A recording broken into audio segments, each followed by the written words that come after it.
Hi everyone, a long time no see. So I have some news for you that I'm on tour right now with work in Montpellier in the south of France. I'm in my hotel room and I have COVID for the second time. So I am isolating in this room. The windows don't even open. Not the most fun, really, to be honest, if we're being very honest with each other. I wish it was a different situation, but it shouldn't be for that long. And good thing I brought books because, as you do, as a reader, you bring books on your trips. And also, my parents, who also both have COVID right now, also, how many times can I say also? Brought me books that I left in their place in Rome that I couldn't carry back with me. And so they brought them to me on this trip. So, yes, I have a lot of reading material, so I can update you on what I'm reading. So, the first thing is that I'm still reading The Secret History by Donna Tartt, and I am really enjoying it. Sorry. She's a honker. This is like 630 pages or something, and I feel like I've been reading this forever, and I'm only 420 pages in. So I'm like approaching the end, but when you still have 200 pages left, that does not feel like the end. I'm enjoying it.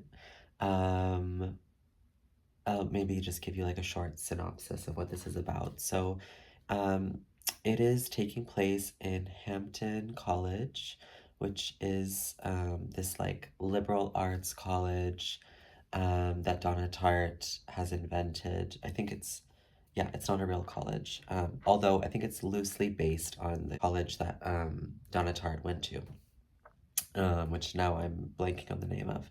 But anyway, it's in Vermont, takes place in Vermont, and there's a group of students who are studying under this kind of crazy professor, ancient Greek studies. And they're like literally a group of five or six. They like take almost all their classes with this one professor, and he only teaches these like six people. And so it's kind of like a cult a little bit. They're like in a little bit of an academic cult. And you know at the beginning of the book on the first page that one of them, whose name is Bunny, nickname is Bunny, is dead. So now we're going back in time, and this is being told retrospectively by a character named Richard, who is like the newest to this school and the group, and he joins these students who are already in this Greek kind of weird Greek major that they've invented for themselves. So everything's being told by Richard's point of view, and um, it's dark academia. It's pretty much like a literary thriller, I would say. Very atmospheric, very Vermont. In mostly what sticks out to me is the winter vibes of Vermont in this book, like the snow. And so anyway, you're following these like very eclectic characters. Um, I made a short video on IG. I never say IG, on Instagram, about that I was reading this. And I said that all these characters are so pretentious, but I love it. Um, I find it like fun to read about them and all their drama and all their like pretentious as fuckness. So yeah, I'm liking. And yeah, it's not normally the kind of thing that I read, but I wanted something like I knew I would be traveling, and the point was that I wanted to take kind of one book, one or two books, and one of them would be quite long and meaty that I could really sink my teeth into. This is pretty plot driven, so I don't think I can give too much away or explain to you what's happening 400 pages in without kind of ruining it for you. But basically, we've gone back in time to how everything that led up to this death of one of the students, Bunny, and now we're kind of um, at the point where his body has just been found by this big search that was looking for his body in the snow of Vermont. It's very cold there. It's good. I'm enjoying. I was on an 8-hour bus ride from Italy to France a few days ago, and I can't read on a moving bus or I will literally throw up.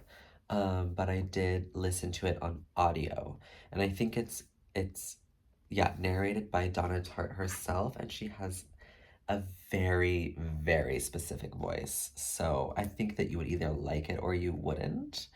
Um, at times it's nice, at times it's not. Also, this is the first audiobook that I've ever listened to. And, they're fully giving voices to the characters. So when Donna Tartt is like speaking dialogue between the characters, she's like changing her voice for each of them. And it's just so not how I imagine that these characters talk in my own head. So I think there's like a little bit of a dissonance in that's like kind of hard for me sometimes to overcome. But it got me through like 150 pages or 200 pages on the bus ride. So, yeah.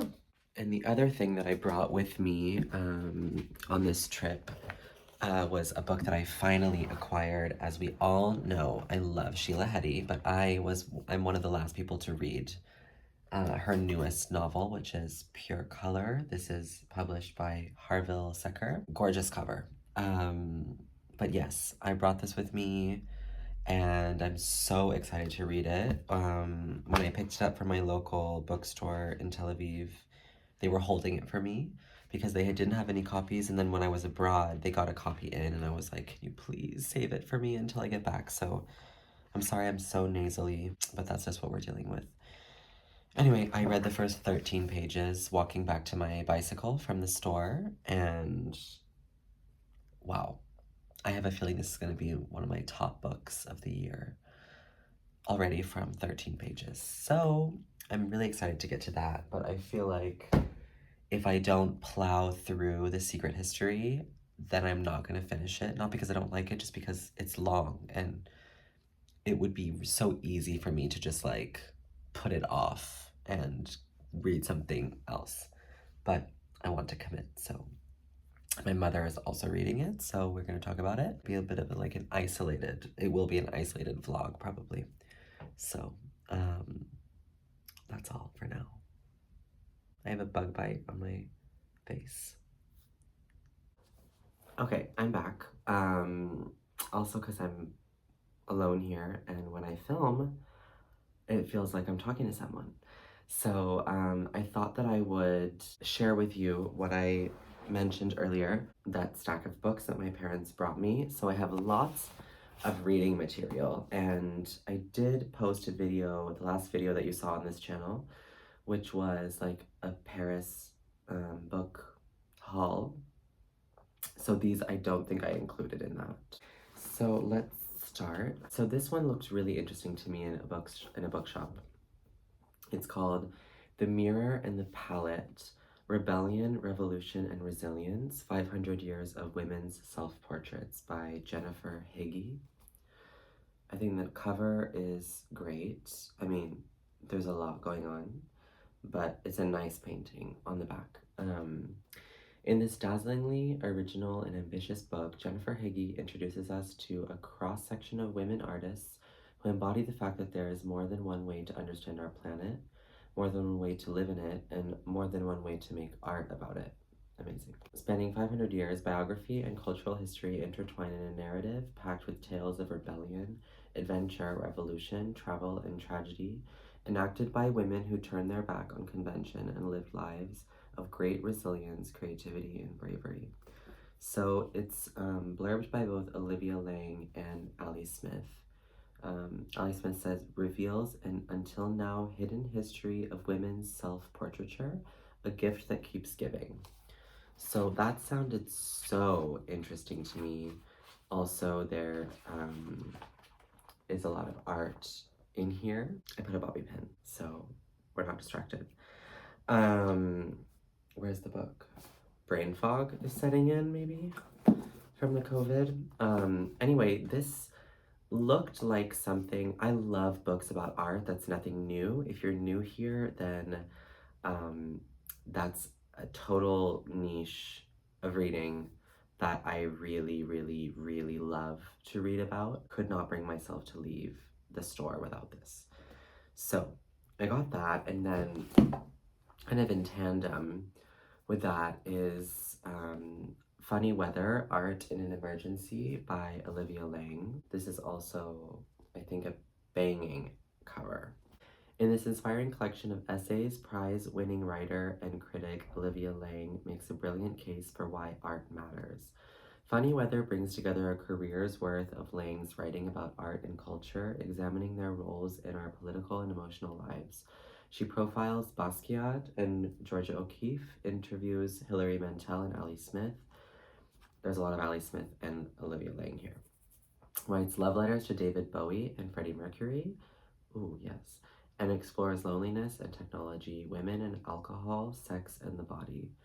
With characteristic originality and compassion, she celebrates art as a force of resistance and repair, an antidote to a frightening political time. We're often told art can't change anything. Laing argues that it can. It changes how we see the world, it exposes inequality, and it offers fertile new ways of living. So that sounds, again, similar to the last book, exactly like the kind of thing I like to read, except that this feels more essay than like textbook historical. Yeah, a brave writer whose book opens up fundamental questions about life and art. So that is a crossroad in which I love finding myself. All of these have to do with art, actually, as I move through them. Next is The Last Supper by Rachel Cusk. It's one of my favorite Cusk covers, actually, with this sculpture on the front. Casting off another winter, Rachel Cusk and her family set out for Italy in search of meaning, beauty, and a cure for everything. The Last Supper takes us on their 3-month journey, the revelations and disappointments, the Raphaels and rented villas, the Piero della Francesca trail, and the tourist furnaces of Amalfi. In this early triumph of her award-winning career, Cusk turns the travel memoir inside out, upending the tropes of the genre. Incisive and brutally funny, she lays bare our deepest impulses towards indulgence and escape, narcissism and cruelty, happy materialism and transcendence. So, you know that this is a Rachel Cusk fan club here on this channel. Anything she writes I want to read, and I definitely have a backlog of hers to get through. So I was excited about that, and I bought this when I was in Italy, and it's called The Last Supper, A Summer in Italy, so it felt very, very fitting at the time. Also has some art in it, which I love a multimedia book. I'm sure it's going to be reflective, brainy, very Cusk. I also like what it says about turns the travel memoir inside out, because I like when writers that I really enjoy write travel-related things. I mean, we know that I love Patti Smith, and a lot of her writing, without calling itself travel writing, is because she likes to write when she's in transit, when she's in different cities, in different hotels, on buses, on trains. So it has a feeling like that. And also Joan Didion wrote South and West, Notes from a Notebook, I think it's called. And it's basically like a Didion travel journal through the southern United States. And that was really, really beautiful also. So I'm excited about that. Then we've got Anne Carson, Plain Water, Essays and Poetry. Ever since reading the autobiography of Red, which I spoke at lengths about in multiple videos, was mind-blowing to me. I've been wanting to read everything that Carson ever wrote, and she's the hardest person to find in a used bookstore, but I did dig her out of a pile of books in a crate in a used bookstore, and I almost cried. The poetry and prose collected in Plain Water are a testament to the extraordinary imagination of Anne Carson, a writer described by Michael Ondaatje as the most exciting poet writing in English today. Succinct and astonishingly beautiful, these pieces stretch the boundaries of language and literary form, which she does very well, while juxtaposing classical and modern traditions. So if you don't know Anne Carson, she is a poet and also she's a professor in Greek classics, Greek myth. I think she translates from Greek. So there is always something referencing a Greek classic in her books, which perfectly. Reading The Secret History by Donna Tartt, I have been wanting to dive into something that is also related to Greek, classic Greek or Greek myth. So because of our dear Katie James here on YouTube, who I love, and on Instagram, she just read Antigone and loved it. And so I have my eyes peeled for a used copy of Antigone somewhere. Didn't find it today. And now I have COVID. Carson envisions a present-day interview with a 7th century BC poet and offers miniature lectures on topics as varied as orchids and Ovid. Okay, so she always does this, where she takes some figure from history, and a lot of the times poets, and she like reimagines them in a modern day situation, like for example, an interview with them. She imagines the muse of a 15th century painter attending a phenomenology conference in Italy. She constructs verbal photographs of a series of mysterious towns and takes us on a pilgrimage in pursuit of the elusive and intimate anthropology of water.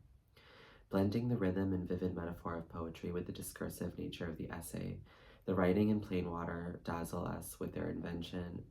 The writings in Plain Water dazzle us with their invention and enlighten us with their erudition. So already complicated words on the back of that, obviously, because it's very brainy. Her stuff is like, what the fuck am I reading? But it's great. And then we have this little gorgeous book, which I don't think I spoke about yet. This is The Hotel by Sophie Calle. Look at this. This is an art book, basically. This is, I think, from Siglio Press out of New York. The cover is like wallpaper. So this is a really funny story. Actually, Sophie Calle is a French artist. She's a photographer, a writer, and like a multimedia artist. And I bought this book in a bookstore in Paris that I just thought it was so beautiful, and I was really drawn to it. And I'm in general drawn to hotel rooms, enigmatic qualities of time and space within the hotel context. So I bought this book, and then I was in Musée d'Orsay in Paris, and it's a very big, huge, like Louvre kind of museum, and there was a contemporary exhibition of her, like having to literally do with the hotel that she worked in this book. Brain fog. So the timing was lining up. So anyways, this is mostly photographs, but she writes here on the first page. On Monday, February 16th, 1981, I was hired as a temporary chambermaid for 3 weeks in a Venetian hotel. I was assigned 12 bedrooms on the 4th floor. In the course of my cleaning duties, I examined the personal belongings of the hotel guests and observed through details lives which remained unknown to me. On Friday, March 6th, the job came to an end. So it's a mix of photographs that she took in this Venetian hotel that she was working in, which are beautiful. And then it's separated by room number. So this is room 25, February 16th through 19th. And she's kind of writing what she observes in the hotel. Like, I go into room 25, the only room on the floor with a single bed, and the first one I enter. The sight of the crumpled navy pajamas with the light blue piping left on the bed and the brown leather slippers does something to me. The occupant is a man. There are a few clues by the wash basin, a dirty comb with missing teeth, a toothbrush, da da da da da da da. So if you like snooping, like if you're somebody that likes to look in people's cabinets, or when you're in a hotel, you always wonder what's going on in the rooms next to you, this is your type of shit, and it's totally my type of shit. So love that. I think that might be really nice to dip into while I'm here isolating. And it comes with this really cute bookmark that says joyfully resting, which looks like that thing that you hang on your door. Anyway, so those are the 5 books that I took from my parents. So I've got that, I've got The Secret History to still get through, and I've got Pure Color of Sheila Heti. Now I wonder if I had major brain fog and I didn't finish talking to you about Pure Color. Anyway, my local bookstore was holding this for me, and so I finally got it and brought it with me on this trip. And we know I love Sheila Heti. I just listened to such an interesting podcast with her about this book on literary friction, which is a great podcast that I also listened to on the bus ride over here. So basically, she has imagined that God has created the first draft of the world, and people are split up into 3 categories that have to do with animals. So we have bird people, we have the birds, we have the bears, and we have the fish. The birds are artists, kind of. Like if you think about this bird is flying, this animal flies above everything, so kind of looks at the world from an aesthetic view. Then you have the bear people, which are people that care mostly about the people that are closest to them and their loved ones. And the fish people have in mind the good of humanity, or the good of all, what is best for everything collectively. I think this has one of the best first sentences that I've ever read. After God created the heavens and the earth, he stood back to contemplate creation, like a painter standing back from the canvas. This is the moment we are living in, the moment of God standing back. Who knows how long it has been going on for? Since the beginning of time, no doubt, but how long is that? And for how much longer will it continue? You'd think it would only last a moment, this delay of God standing back before stepping forward again to finish the canvas. But it appears to be going on forever. But who knows how long or short this world of ours seems from this vanishing point of eternity. Now the earth is heating up in advance of its destruction by God, who has decided that the first draft of existence contained too many flaws. And it goes on. So we're following, I think, a character named Mira, who has recently lost her father. So this is also about grief. Yeah, I don't know. I'm really excited about that, but I think I didn't give you a lot of detail earlier. That's all for now. I feel like I'm getting warm, so I am going to put the AC on and maybe take an Advil because I hope I don't have a fever.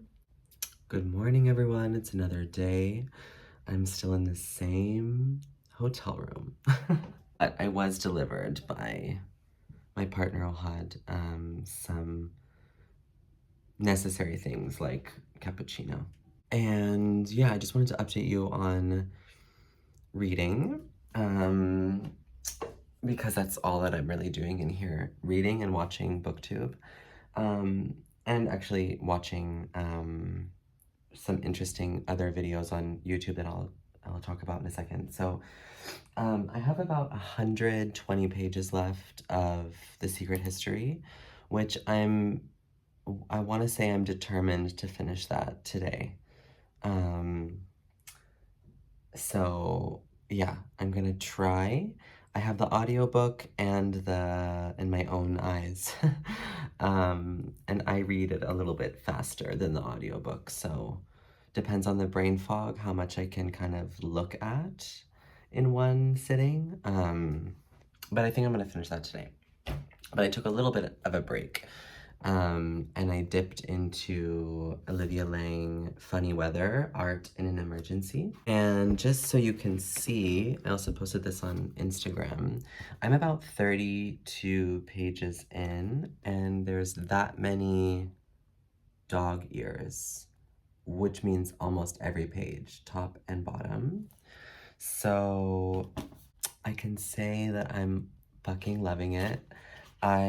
This is just so my kind of thing. Reflect about the importance of art in our world. That kind of subject matter has been green written all over it. So, it reminds me a little bit of Wim Wenders' book that I read last year that I loved a lot. Why am I blanking on the title? Pixels of Paul Cézanne or something like that. So the first section is called Artists' Lives, and it's kind of her talking about the lives of different artists and their work. The first one was on the painter Basquiat, which I'm sure you're familiar with, a Black American painter that was in New York in the time of Andy Warhol. They were quite close friends for a period of their lives. What was even more interesting to me, I like Basquiat's work, so I liked reading about it. But then the second essay was about Agnes Martin, who you might be familiar with her paintings. They are done in, they're abstract kind of grids or nets most of the time, done with pencil, very, very, very thin lines, and then sort of wash of color. Sometimes the color is more present, sometimes it's less. And what was interesting is that I, going into this essay, thought Agnes Martin's work is not something that ever really interested me. I've seen it a lot in various museums and galleries in the world. But her paintings, well, my arm is getting tired. Her paintings were not particularly, I don't know, things that moved me necessarily or that I felt were just, I don't know, I didn't get them or they didn't really pull me in. But from Olivia Lang's essay on Agnes Martin, I am so fascinated by her as an artist, her as a person, the way she approaches her work.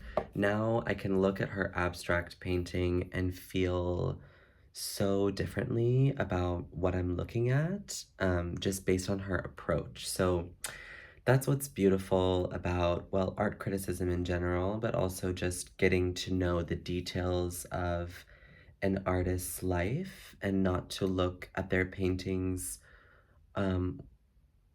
without the context of her life. I mean, you can do that, absolutely. I don't think that you have to, but I think it's... Sorry, I was interrupted by a hotel room service cleaning thing. Anyway, I was saying that I don't think that you need to know those things to look at art, but I think that you can just... Things can become more layered, or you can have more of a vast understanding of what you're looking at. The process of making the work is really, really fascinating. Even if I don't like the work itself, it's just it's like exciting information for me to have. So I definitely look at her paintings differently now. So I wanted to read you this. It says,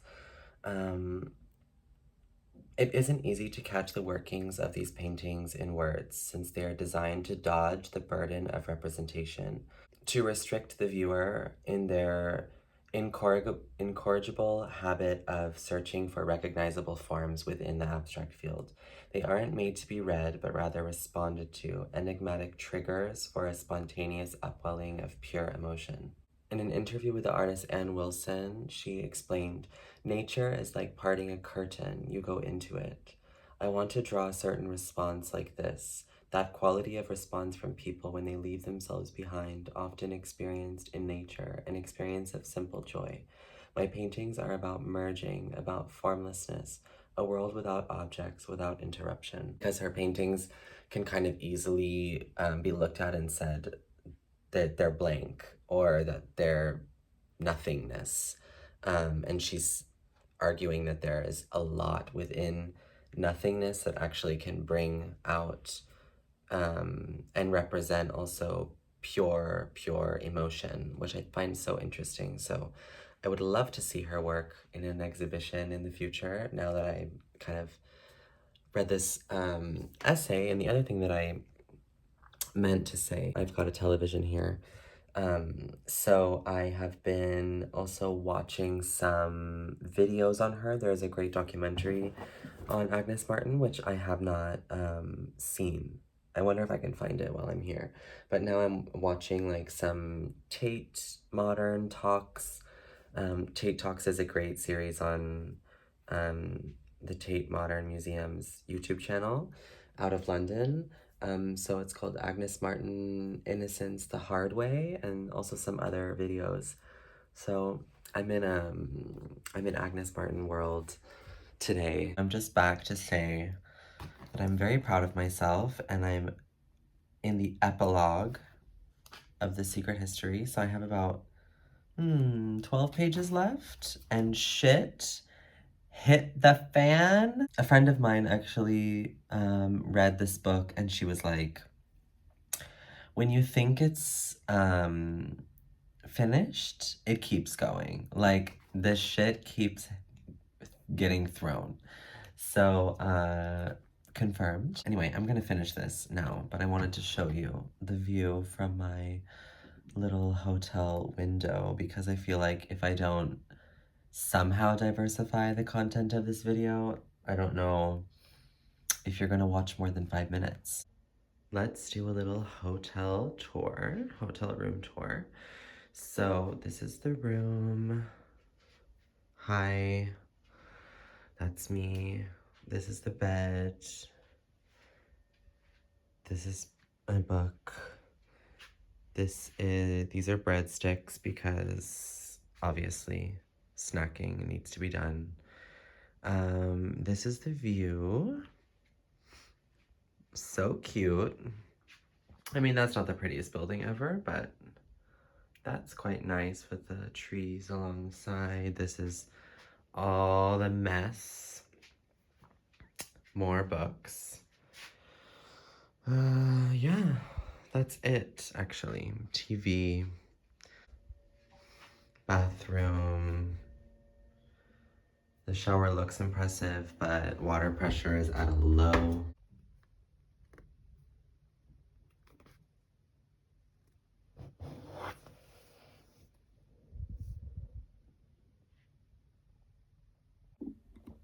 Okay, I have super precariously put you somewhere. I ordered myself food from Uber Eats, so I will be having dinner tonight. I can update you on that. Oh, I just bent this book. So, I just finished, officially, The Secret History. Okay, so what I can say about this is everything that I wanted it to be when I went into reading this, it was. So I'm I leave feeling like super satisfied with the fact that it was just really on point with what I meant to engage with when picking this up, which was that I wanted something like, long with characters that I would get very invested and sucked into, and something kind of academic and dark and like a good literary thriller, and it literally checks all of those boxes. Really good writing in the sense that she has built such like a thick world inside this story for all the characters to live in, and I think what she does really well here is like hold this very precise tension throughout the whole book, and I think that that says something about her writing and her imagination, and how she paces a story is really, really good. Like the pacing and the tension of this book is really great. And she does write also some beautiful sentences, and there's a lot of atmosphere, and you really see, smell, feel this college that they go to, the change of seasons as it's taking place over like 4 years. These kind of dark mansions or like big homes that they stay in, because obviously most of them are coming from very, very wealthy backgrounds. So yeah, like I said in the beginning, I can't give too much away about this book and talk too much about this book's plot, because I think that you're reading this for plot. So I wish not to spoil that for you. But I can say that it just gets crazier and crazier the whole way through, which is fun, exciting, and yeah, and I feel like many people know this book. Like I'm not talking to you about a new release, so I don't think I really even need to say so much other than I'm always proud of myself when I finish a book that's 630 pages. That isn't, I would say, an easy thing for me. So I had the same with reading Tana French, and I think that what's similar about that is the reason that I can read a really long book is if it has some kind of tension or mystery involved. At least in the book circles, there is kind of like something enigmatic surrounding this book. Um, I think because it's like the ultimate dark academia book. It's like since the 90s. Only thing I would say is that this book is being told from one of the characters' name's Richard, and you know, he's kind of taking you through the whole thing, like the whole chain of events over the years in this college, in Hampton College. And in the end, it does go to that place of like, now let me tell you what all the characters that you met in this book are doing now in present day. And a lot of those characters like were characters that I either didn't even remember who they were or just did not give a flying fuck about them. So I feel like maybe that, like, I can see why she did that, but I didn't need her to do that. Like, I kind of was like, I care about the little cast that we've been following for the whole thing. So that was only one thing about the ending that I was like, oh no, please just don't leave me with like this as the last focus. But it wasn't. Like, the last 2, 3 pages were actually very beautiful and eerie and left me with sort of a, I don't know the right word to explain it, but it's a good ending. So maybe I'll cut it off here. And yeah, I'm gonna just eat dinner and keep doing what I'm doing. Let me know what you're reading. Thank you for well, I felt like I spent time with you, but you were not really here. And I'll catch you in the next one when I'm hopefully out of here. Bisous. Bye.